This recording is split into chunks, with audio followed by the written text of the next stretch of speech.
My life changed because I got a call from a scientist that said there's a whistleblower inside of the CDC that is going to come forward and confess that they are committing scientific fraud on the vaccine autism study, specifically the one in 2004. Of course, that ended up being Dr. William Thompson was the CDC whistleblower. The man he was confessing to was Dr. Brian Hooker. This is just an excerpt from Vaxxed to remind us who Brian Hooker is, because he has a brand new study that's out. Take a look at this. When a CDC scientist who'd been there at that time 17 years tells you this is how you access data, it didn't take me very long to realize, oh, I better do what he says, because he knows what he's talking about. I just want to tell you one thing.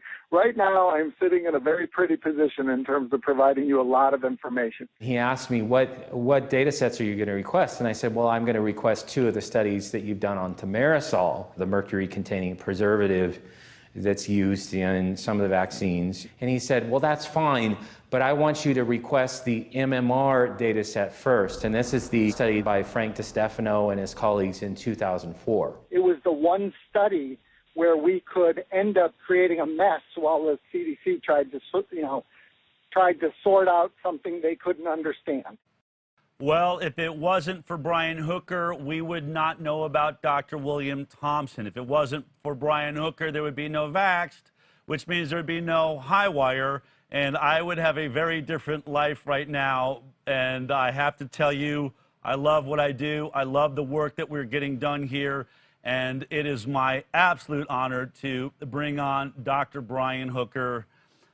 Brian, you did it, right? You've got a study. One of the things that we talk about, as we've been saying, you know, how do we get to the end of this vaccine debate? We're told that vaccines are safe. We're told they're effective.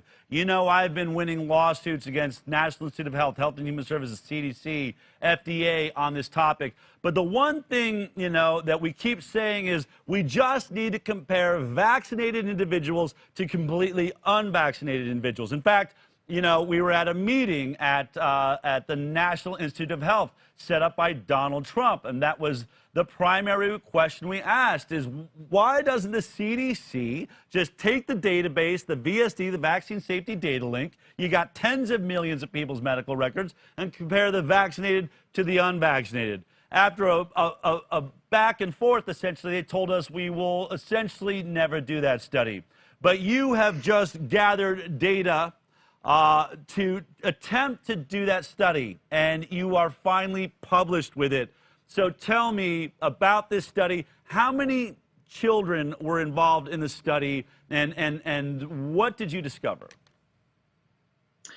We had a total in the analysis that we did, the final analyzed data set had 2,047 children.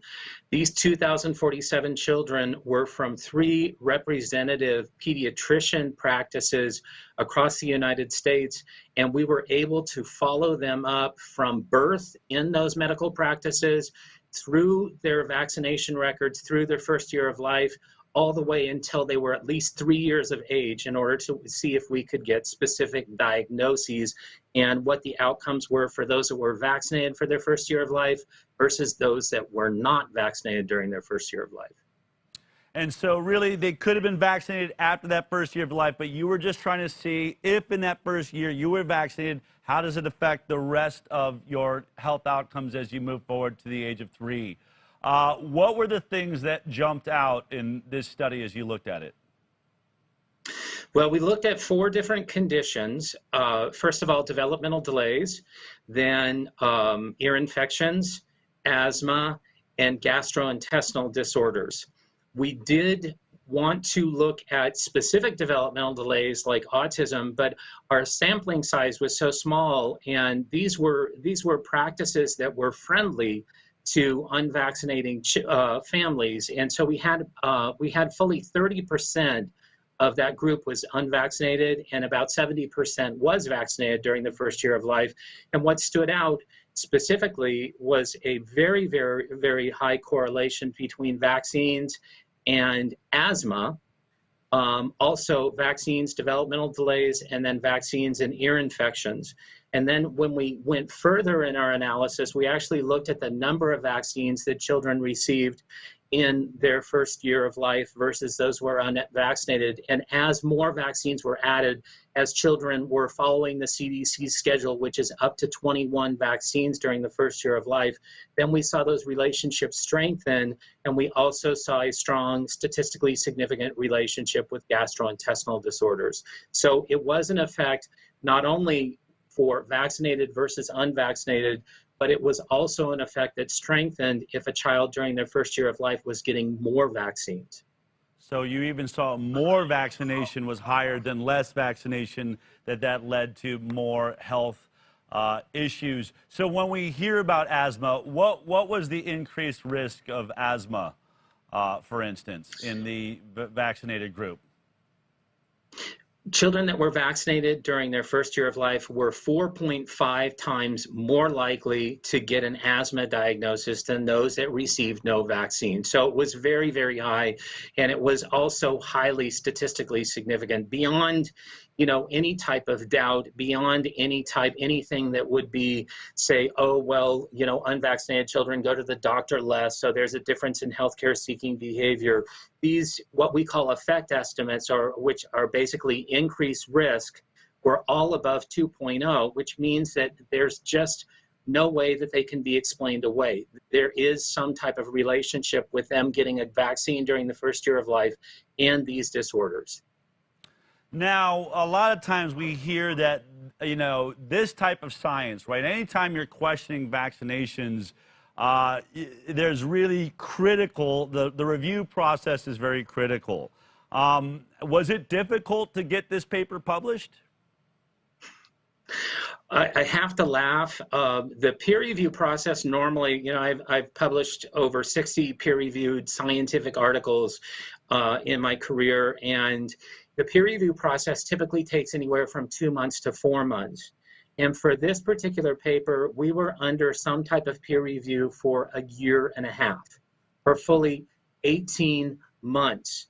And the first 6 months were journals just basically rejecting the article without even allowing it to be peer reviewed. And then the final 12 months were Sage Open Medicine, just checking, double checking, triple checking. We went through 4 rounds of peer review with this journal, which is, we're very fortunate that they would publish such a work, and my hat is off to them for their academic integrity. But we were in the process with them for a full year. Wow, that is incredible. Thank you for your diligence, and of course to Sage, that obviously, look, they're going to come under fire if they don't peer review it, but 4 times, 12 months to get a paper published.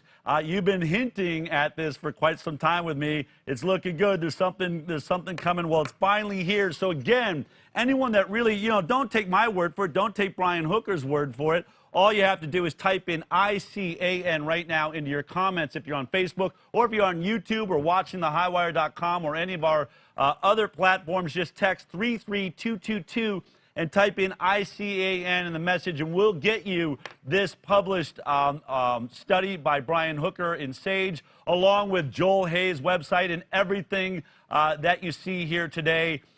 Brian, I'm proud of you, man. I know you've been working at this. You don't give up, and this is just more proof. And what it really comes down to, and you know what the argument's going to be, right? It's only 2,400 people, right? We knew this with the Mawson study that did the same. There's only 600 and something people. It's not big enough. It really only shows us the signal, right? But isn't that the whole point, Brian? We're seeing a signal every time we do this, no matter how big the group. And now you certainly have more people involved here than we saw the 600 in the homeschooled Mawson study. I know he's working on a bigger project.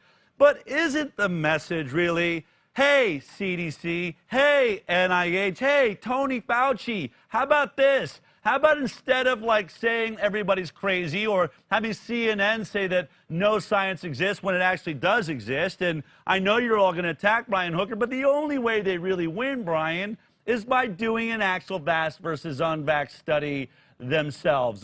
Don't you really feel like That's what you've established now. We've now done this multiple times independently. It is time for our government agencies, and I would say the government agencies around the world, sort of like Joel Hayes saying, right, about blood testing. We could figure these things out in 72 hours.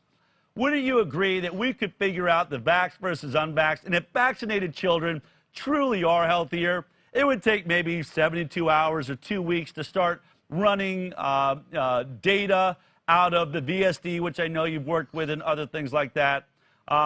What's your message to the health departments of the world that are going to try and discount your study instead of actually do something about it?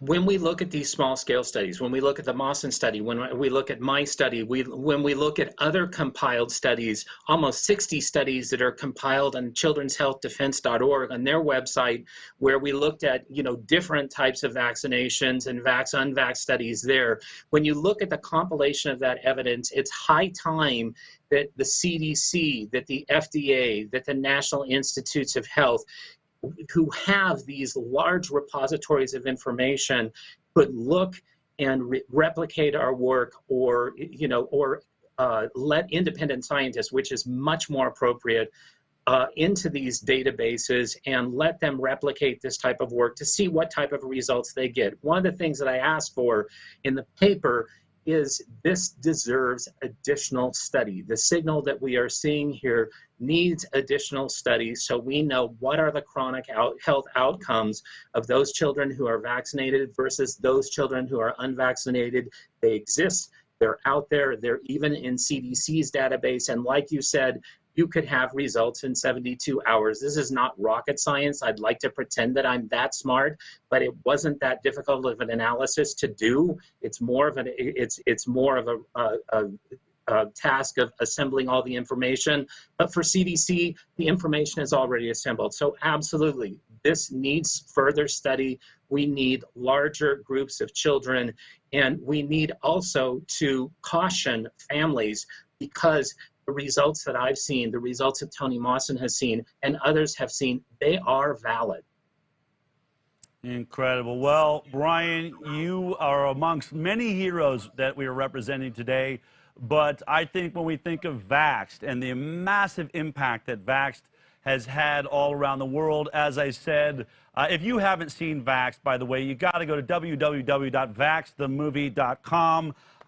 It is a film like none you will ever see. It is very, very powerful. Of course, at the center of it is Brian Hooker and Dr. William Thompson. Well, Brian, I'm not sure if you saw it in the news, but Vaxxed is not done making its impact on the world. A brilliant headline came out of Australia, because there is now a Vax tour. This was it. Group of anti-vaxxer mothers launch a bus tour to spread dangerous theories across Australia by telling vaccination horror stories, and they want you to pay their costs. Well, of course, this was an article by the Daily Mail, which never likes anybody that's questioning the safety of vaccines. But what they're talking about is the Vaxxed bus, not the one that was here, but there is a spawn, Vax 2.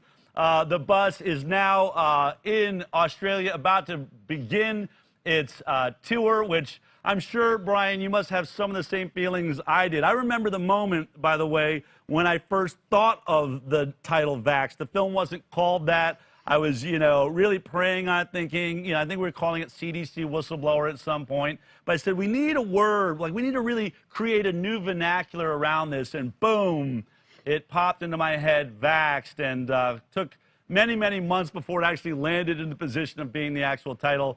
But isn't it great to see this happening, that this story and the people's stories are going to be recorded on the other side of the planet?